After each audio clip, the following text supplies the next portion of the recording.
Hello everyone, welcome back to my channel Grow with Neha. This is me Neha, and if you guys don't know, this year recently I have started my YouTube channel to show my life journey. So if you guys don't know, obviously you will not know me because I am new to this YouTube platform and I have done my post graduation in life science. And आप लोगों को पता है कि अगर आप लोग further studies के लिए जाते हो पीएचडी करने के लिए या फिर इस तरह का फर्दर स्टडीज़ के लिए जाते हो तो आप लोगों को CSIR नेट स्लेट एंड बाकी और तरह का एंट्रेंस एग्ज़ाम आप लोगों को क्लियर करनी होती है। एंड इस साल 2024 में मैं अपना स्लेट एग्ज़ाम क्लियर कर चुकी हूँ। एंड स्लेट आप लोगों को जैसे पता है बाकी सब स्टेट्स में इंडिया में सेट एग्ज़ाम होता है, लेकिन नॉर्थ ईस्ट रीजन में एक स्लेट एग्ज़ाम बोल के भी एक सेट एग्ज़ाम होता है। सो इस वीडियो में मैं आप लोगों के साथ मेरी स्लेट जर्नी के बारे में बात करने वाली हूँ, so that you will get the insight of this, that how you will prepare, like कैसे प्रिपेयर करना है, कैसे एग्ज़ाम देना है।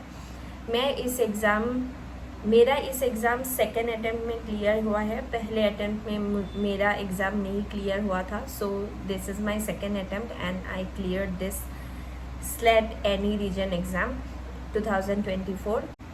एंड ये एग्ज़ाम मैं सिर्फ 3 मंथ्स के प्रिपरेशन में क्लियर किया है और I have taken only 3 months to clear this exam. इस एग्ज़ाम में 2 पेपर होता है। पहला पेपर होता है पार्ट ए एंड दूसरा पेपर होता है part B. So part A का पेपर में जो भी आप लोगों का एप्टीट्यूड पोर्शंस होता है या फिर जो भी general knowledge type of questions जो नॉर्थ ईस्ट रीजन के लिए एप्लीकेबल होता है वो सब क्वेश्चंस यहाँ पर दिया जाता है। एंड पार्ट बी आप लोगों का सब्जेक्ट रिलेटेड, जैसे मेरा सब्जेक्ट था life science, so life science से रिलेटेड जितना भी क्वेश्चंस होता है वो पार्ट बी के पेपर में आता है। So next I'll be talking about my strategy, that how I cleared this SLAT exam in 3 months. So मेरा प्रिपरेशन स्टार्ट हुआ था दिसंबर मुझे याद है दिसंबर 1 से भी नहीं, मिड दिसंबर से मैं प्रिपरेशन स्टार्ट की थी इस SLAT एग्ज़ाम के लिए। एंड साइड बाय साइड क्या हो रहा था कि गेट एग्ज़ाम भी था। आप लोगों को पता है फरवरी में हम लोगों का गेट एग्ज़ाम हुआ था इस साल 2024। सो मैं गेट एग्ज़ाम का भी प्रिपरेशन कर रही थी। सो गेट एग्ज़ाम में जब आप प्रिपेयर करते हो so most of the life science portion जो होता है आप लोगों को उस प्रिपरेशन से ही कंप्लीट हो जाता है। जो स्लेट एग्ज़ाम का पार्ट बी है वो गेट एग्ज़ाम का प्रिपरेशन से हो जाता है। तो मैं ये दिसंबर एंड जनवरी यही पार्ट बी का ही प्रिपरेशन की, क्योंकि फरवरी में मेरा गेट एग्ज़ाम था। सो पार्ट बी का तो मैं गेट एग्ज़ाम के साथ प्रिपरेशन कर ली, लेकिन पार्ट ए एंड मेरा वीक पॉइंट एप्टीट्यूड ही है, जो लास्ट टाइम में भी मेरा यही प्रॉब्लम हुआ था कि मेरा पेपर ए में मार्क्स बहुत कम आता था।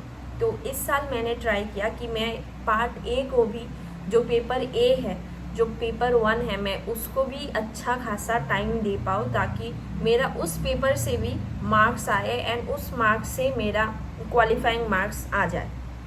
क्योंकि आप सिर्फ एक पेपर को टारगेट करके क्वालिफाई नहीं कर सकते हो, आपको दोनों पेपर ही अच्छा खासा टारगेट करना पड़ेगा। आप पेपर बी में थोड़ा ज़्यादा स्कोर कर सकते हो, लेकिन पेपर ए में भी आपको अच्छा खासा मार्क लेके आना पड़ेगा ताकि आपका सिलेक्शन का चांसेस ज़्यादा हो जाए। दिसंबर मिड से फरवरी तक मैं सिर्फ part B means paper B का ही प्रिपरेशन कर रही थी, लेकिन जैसे ही मेरा गेट एग्ज़ाम कंप्लीट हुआ मैं पेपर ए के लिए प्रिपेयर करने के लिए लग गई।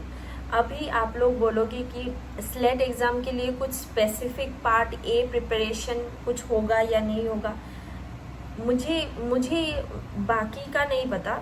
मैं अपना एक्सपीरियंस से बता रही हूँ कि मैं जस्ट CSIR का पार्ट ए जो जनरल एप्टीट्यूड का पोर्शन होता है, मैं बस वही फॉलो कर रही थी। थोड़ा बहुत प्रीवियस ईयर का क्वेश्चन पार्ट ए का फॉलो कर रही थी एंड उसके साथ साथ जो UGC नेट का जो पार्ट ए का क्वेश्चन आता है, जो भी जनरल नॉलेज का क्वेश्चन आता है, वो भी क्वेश्चन साथ बाय साथ मैं सॉल्व करते जा रही थी।